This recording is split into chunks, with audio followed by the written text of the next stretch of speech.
Shalom teman-teman, selamat hari Jumat Agung. Ketemu lagi di Ibadah Sekolah Minggu GMI Makedonia, Jakarta.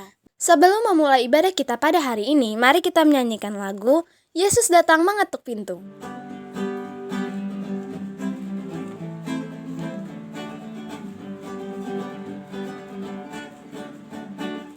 Lihat, lihat, Yesus datang mengetuk pintu. Siapa mendengar suaranya? Hai anak-anak lelaki, hai anak-anak perempuan, bila kau buka pintu, Yesus kan segera masuk. Lihat, lihat, Yesus datang mengetuk pintu. Siapa mendengar suaranya? Hai anak-anak lelaki, hai anak-anak perempuan, bila kau buka pintu, Yesus kan segera masuk. Shalom adik-adik, hari ini kita mau merayakan hari Jumat Agung. Nah, sebelum itu kita mau berdoa dulu ya. Mari kita berdoa. Tuhan Yesus yang baik, kami bersyukur untuk hari ini di mana Tuhan kumpulkan kami untuk memperingati kematian-Mu di kayu salib. Dan saat ini Tuhan, kami mohon supaya Engkau memimpin ibadah Jumat Agung kami, ibadah Jumat Agung GMI Makedonia. Tuhan Yesus, Kau memberkati ibadah kami dari awal sampai dengan selesai, dan memberkati semua anak-anak dimanapun mereka berada, agar dapat beribadah dengan baik. Terima kasih Tuhan Yesus, dalam nama Tuhan Yesus kami berdoa, amin. Teman-teman, mari kita menyanyikan lagu Tanda Paku dan Salibnya.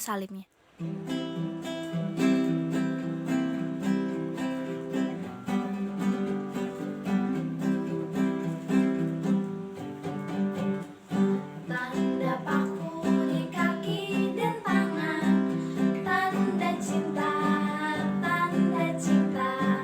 tanda tombak menusuk di pinggang, tanda cintanya Tuhan.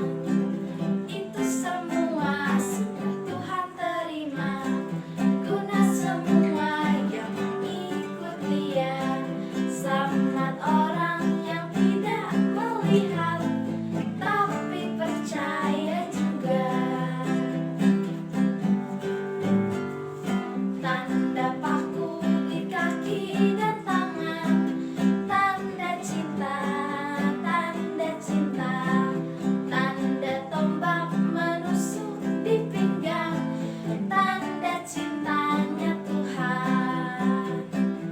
Itu semua sudah Tuhan terima, guna semua yang mengikut Dia. Selamat orang yang tidak melihat tapi percaya juga. Itu semua sudah Tuhan terima, guna semua yang mengikut Dia. Selamat orang yang tidak melihat tapi percaya juga.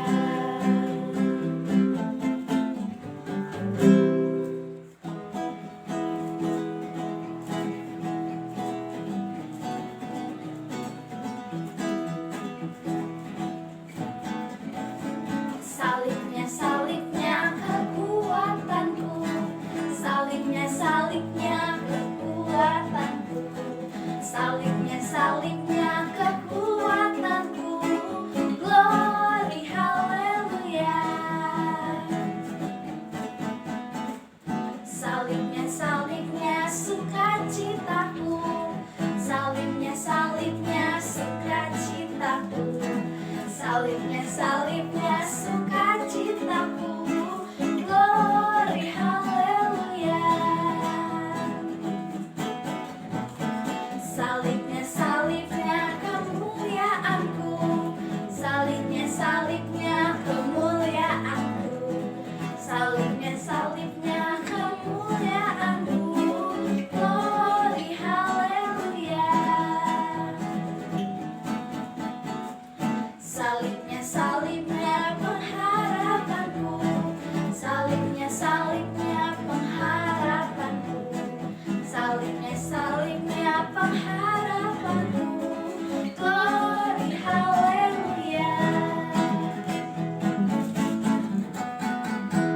sekarang kita mau mendengarkan firman Tuhan. Sebelumnya, mari kita menyanyikan lagu You Are My All in All.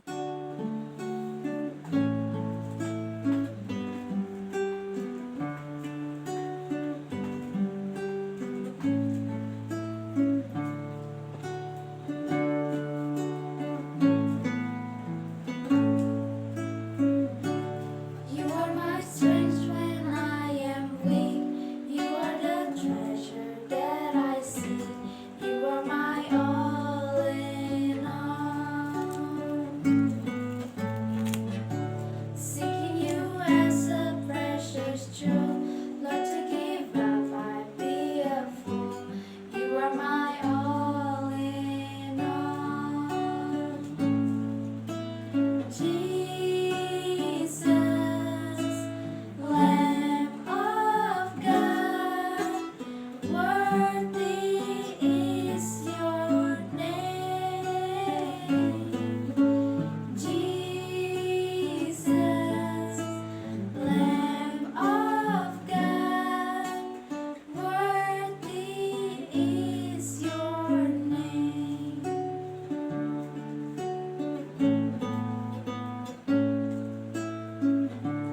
Taking my sin, my cross, my shame, rising again, I bless your name. You are my all in all. When I fall down, you pick me up. When I am dry, you fill my cup. You are my all in all. Jesus, Lamb of God, worthy is your name. Jesus, Lamb of God, worthy is your name.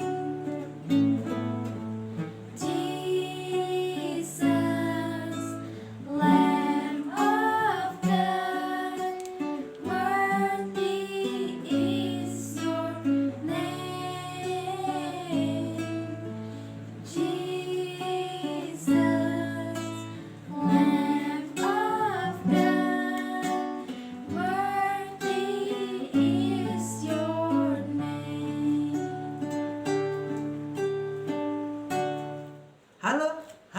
Halo adik-adik, selamat hari Jumat Agung. Ya, mungkin adik-adik bertanya, mengapa sih Om kita beribadah hari Jumat? Biasanya yang beribadah hari Jumat adalah teman-teman kita yang beragama Muslim.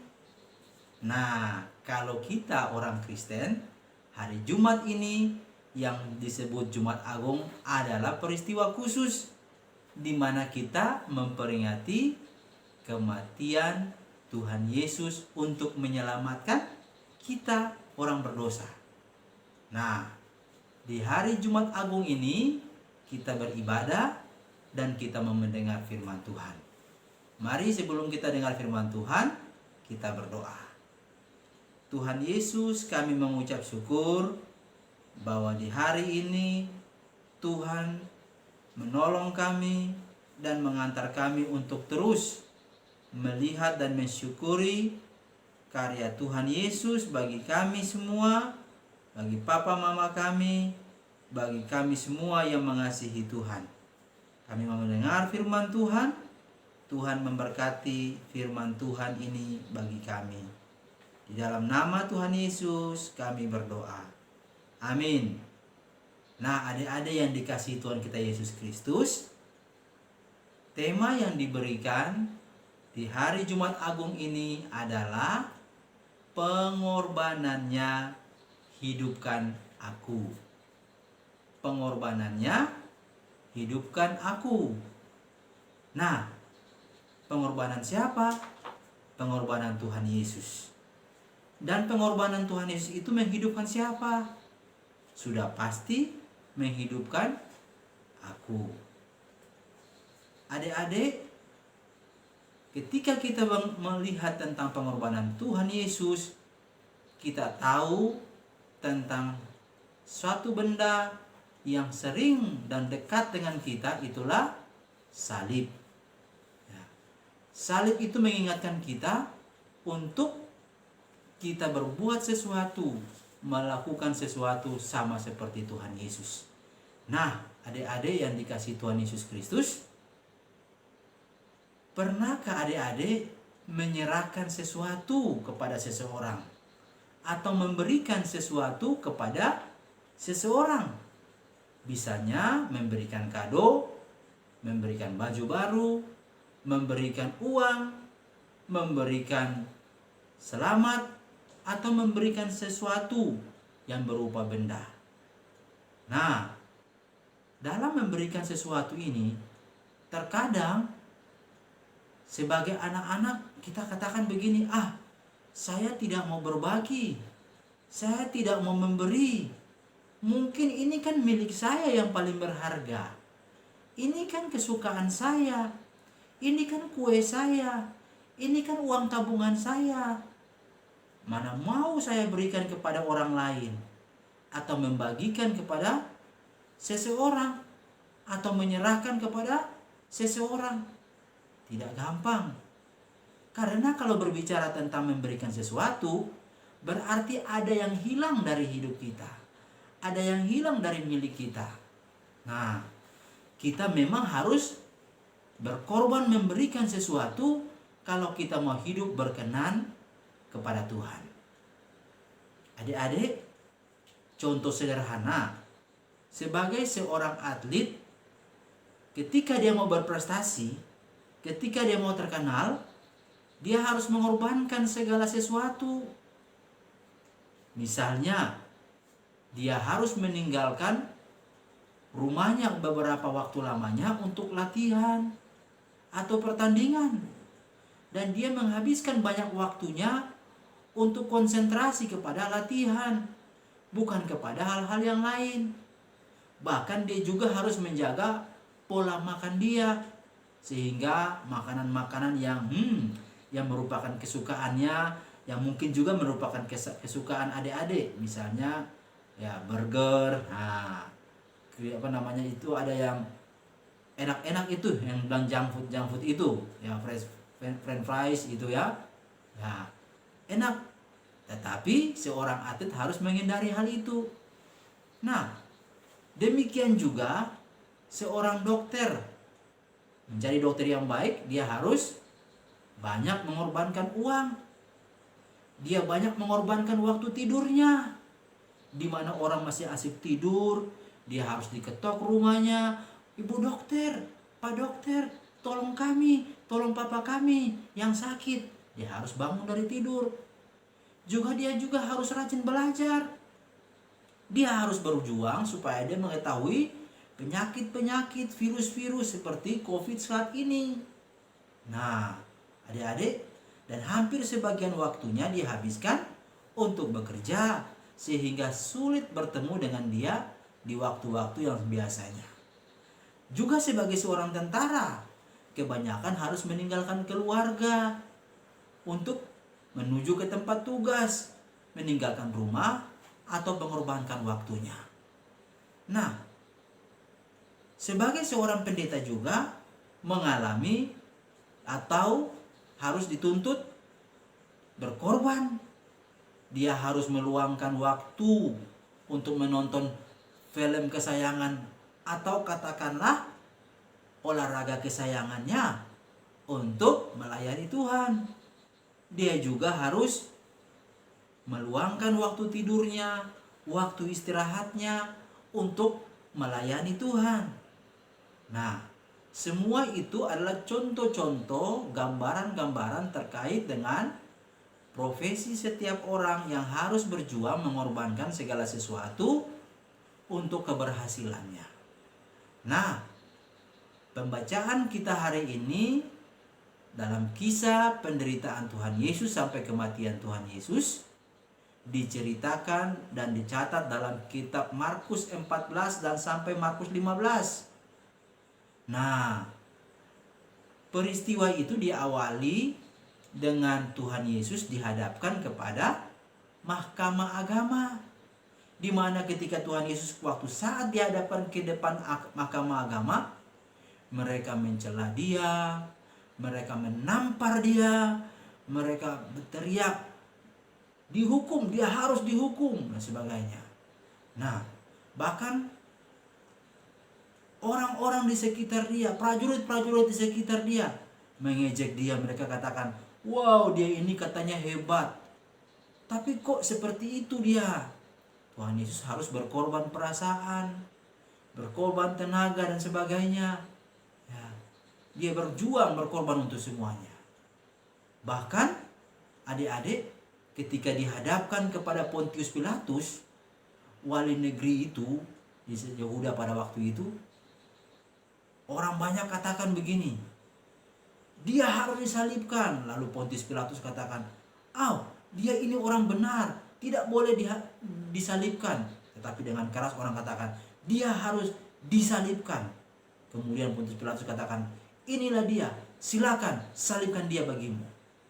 Nah, ketika semua orang sepakat untuk disalibkan Tuhan Yesus harus dicambuk, Tuhan Yesus disesah, dan Tuhan Yesus kemudian dipaksa untuk memikul kayu salib ke bukit Golgota. Dalam perjalanan ke tempat itu dia jatuh, luka, berdarah, dan dia tidak sanggup lagi. Akhirnya mereka bertemu dengan seorang yang namanya Simon. Lalu mereka paksa dia untuk membantu Tuhan Yesus memikul salib. Ketika tiba di bukit Golgota itu, mereka mendirikan salib Tuhan Yesus, lalu memakukan Tuhan Yesus di atas kayu salib itu. Di kiri kanan Tuhan Yesus ada penjahat-penjahat yang juga disalibkan bersama dengan Tuhan. Seorang penjahat mencemooh dia, tapi seorang yang lain meminta pengasihan Tuhan. Nah adik-adik, dalam perjalanan waktunya digantung di kayu salib itu, ada berbagai macam kata-kata Tuhan Yesus. Ya Bapa, ampunilah mereka, sebab mereka tidak tahu apa yang mereka perbuat. Sampai kira-kira menjelang pukul 3 sore petang waktu itu, tiba-tiba ada gempa bumi. Ada yang namanya kegelapan selama beberapa waktu lamanya. Lalu Tuhan Yesus berteriak dengan suara keras, ya Bapa, ke dalam tanganmu kuserahkan nyawaku. Lalu dia pun meninggal dunia. Tapi kita lihat setelah itu para muridnya mendatangi pemerintah pada waktu itu. Mereka menurunkan mayat Tuhan Yesus, lalu mereka menguburkannya. Apa yang kita lihat di sini? Luar biasa pengorbanan Tuhan Yesus, dari diejek, dicambuk, disalibkan sampai ia mati di kayu salib. Semuanya untuk apa? Untuk keselamatan kita. Ada satu cerita menarik tentang seekor induk ayam betina, ya, yang menyelamatkan anak-anaknya. Satu waktu induk ayam ini dia mengerami beberapa telur yang akan menetas. Pada waktu kemudian, beberapa hari kemudian, telur itu menetas dan keluarlah beberapa ekor anak ayam yang luar biasa cantiknya, indahnya. Ya. Lalu induk ayam ini berjalan kemanapun, anak-anak ayam tetap mengikuti. Mereka senang berada dekat induk ayam tersebut. Adik-adik, ketika induk ayam pergi makan, mereka juga semua mengikuti makan. Ketika induk ayam minum, semuanya juga ikut minum. Ketika ada bahaya, induk ayam mengepakkan sayapnya, lalu semua anak masuk ke dalam kepakan sayap induk ayam. Ketika mereka tidur, mereka pun cari kepakan induknya untuk menghangatkan badannya. Suatu waktu di satu perkampungan di mana induk ayam dan anak-anak itu berada di sebuah kandang, terjadilah kebakaran yang hebat, di mana semua ayam-ayam ternak apapun terbakar seluruhnya. Di tengah kebingungan, induk ayam pun juga berada dalam situasi yang sama dengan anak-anaknya. Anak-anaknya mencicit kemana-mana. Ya, induk ayam berkotek memanggil anak-anaknya. Ya, lalu mereka pun berteriak karena saking panasnya. Induk ayam itu kasihan melihat anak-anak ayamnya. Lalu sebagai tanda pengasihan dia, pengorbanannya, dia mengepakkan sayapnya di tengah api dan asap itu. Dia menaungi anak-anaknya, memeluk mereka di bawah sayapnya, sambil menantikan ajalnya tiba. Lalu terbakarlah kandang ayam itu bersama dengan semua ternak di dalamnya, termasuk juga induk ayam ini. Apa yang mengagetkan bagi kita? Pada besok harinya datanglah pemilik ayam tersebut, pemilik kandang yang terbakar tersebut. Dia mengecek, dia membolak-balik semua hewan ternak-ternak di situ. Tiba pada satu tempat, dia melihat seekor induk ayam yang hangus terbakar tadi. Ya. Ketika petani yang memiliki induk ayam ini membalikkan tubuh induk ayam yang terbakar tadi, di balik tumpukan tubuhnya itu yang hangus terbakar, keluarlah anak-anaknya yang masih hidup. Sambil mencicit mereka keluar satu demi satu. Lalu yang pemiliknya ini bersyukur melihat keajaiban yang terjadi. Adik-adik, seperti induk ayam tadi, Tuhan Yesus pun juga mengorbankan hidupnya untuk menyelamatkan kita, sebagaimana induk ayam mengorbankan hidupnya untuk menyelamatkan anak-anaknya.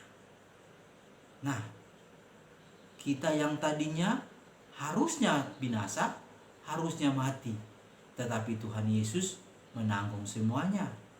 Dia rela dimaki, dia rela diludahi, dia rela ditombak tubuhnya, dia rela disalibkan, supaya kita diselamatkan dan memperoleh kehidupan. Adik-adik yang dikasihi Tuhan kita Yesus Kristus, ayat nats kita, ayat hafalan kita pada hari Jumat Agung ini terambil dari Yohanes 15 ayat 13. Yohanes 15 ayat 13. Sama-sama kita membaca ayat hafalan kita. Tidak ada kasih yang lebih besar daripada kasih seorang yang memberikan nyawanya untuk sahabat-sahabatnya. Siapa itu? Tuhan Yesus Kristus.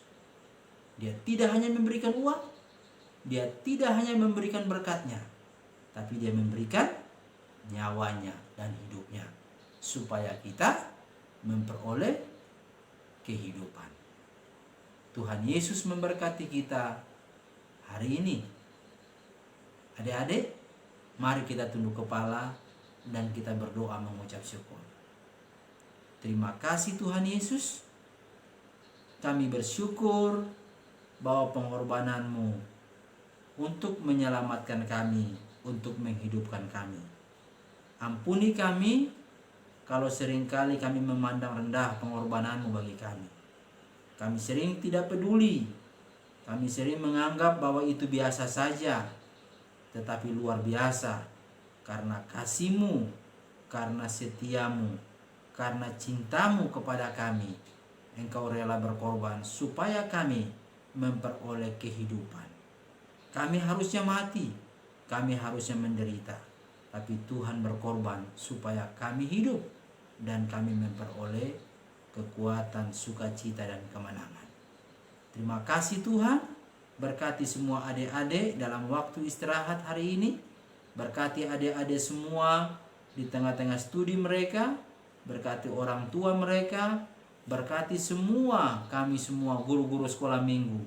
Biarlah sama-sama kami bergandengan tangan dan bersyukur di hari ini, bahkan kami juga terus menjalani hidup kami dalam kekuatan Tuhan Yesus setiap hari. Inilah kami Tuhan, berkati semua masa depan adik-adik kekasih hari ini. Di dalam nama Tuhan Yesus kami sudah berdoa dan kami bersyukur kepadamu. Haleluya. Amin. Selamat Hari Jumat Agung. Tuhan Yesus memberkati. Dadah. Sampai ketemu lagi di hari Minggu. Tuhan Yesus berkati. Dadah.